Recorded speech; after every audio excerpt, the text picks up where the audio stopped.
Have you ever wondered how a single family can manage a massive global empire?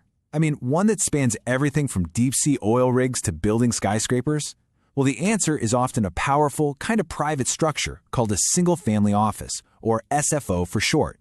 In this explainer, we're going to go inside a real-world example, Acube SFO, to see exactly how this model can turn one family's vision into a multi-continental legacy.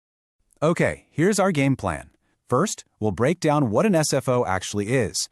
Then we'll dive right into Acube as our case study. We'll look at their mission, the leader behind it all, the incredible business empire he's built, and finally, the real-world impact that shows just how powerful this whole model can be.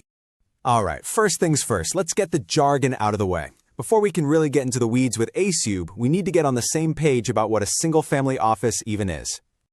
So, picture this. A huge business empire with companies in totally different industries, all managed from one central point. How is that even possible? Well, that question takes us right to the heart of what an SFO is all about.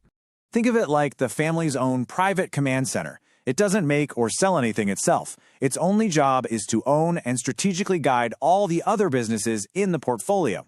It's the brain of the whole operation, you know? It's focused completely on the big picture, the strategy, the money, not the day-to-day grind of running each individual business. And this slide really breaks it down perfectly. You have a very clear division of labor. The SFO is like the coach and the general manager. It sets the plays, provides the vision, and manages the assets. The subsidiary companies, they're the players on the field, the ones actually doing the work, making things, selling things, providing services. The SFO decides where the ship is going. The individual companies are the ones sailing it. So that's the theory. Now let's see how it all works in the real world by taking a closer look at our case study, Acube SFO. You see, at its heart, Acube wants to be way more than just a holding company. It's a growth engine. Their whole philosophy is about building and growing a diverse group of businesses, not just in one place, but all over the world. The focus is always on smart, strategic growth and making sure everything runs efficiently. Basically, they don't just buy companies, they aim to make them bigger and better. Now, a mission that ambitious doesn't just happen on its own. It's almost always driven by one person's vision, which brings us straight to the man steering the ship at Acube. This quote from the founder, Ramji Iyer, really says it all. For me, the key phrase here is meticulous execution. It just screams that the focus isn't just on having big dreams, but on the hard, disciplined, careful work it takes to make those dreams a reality. That's the engine driving this whole operation. And believe me, that philosophy is backed by some serious experience.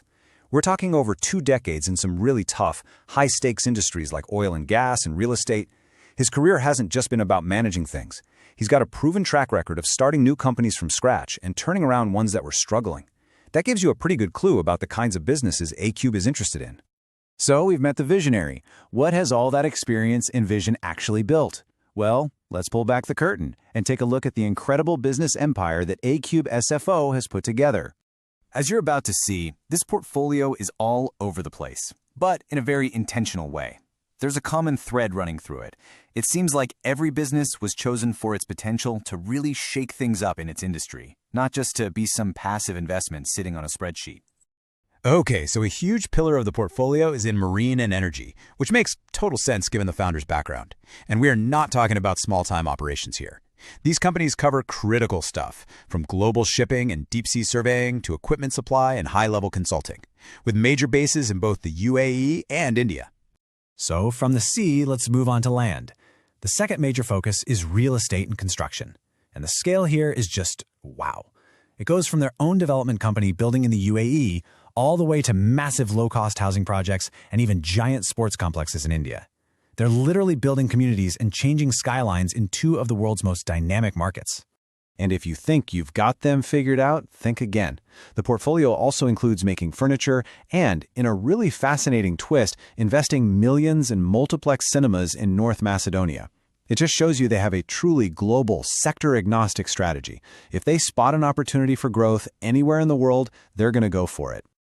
Okay, so we've seen this incredibly diverse portfolio, but what does it all really add up to? Let's talk about the actual impact, because, it's one thing to own a bunch of companies. It's another thing entirely to get measurable results. The sheer scale of this whole thing really hits you when you start looking at the numbers. This is where that strategic vision turns into cold, hard facts. First, let's talk about people. 350 plus. That's just the number of staff they employ in the UAE alone, with hundreds more working in their businesses all over the globe. That's a huge investment in people and jobs. Now, let's talk scale. 1 million. That is the square footage of real estate their development arm is planning to build and sell in Dubai. To give you an idea of how big that is, that's like building on an area the size of 20 American football fields, in one of the most competitive property markets on the planet. And finally, this one is just wild.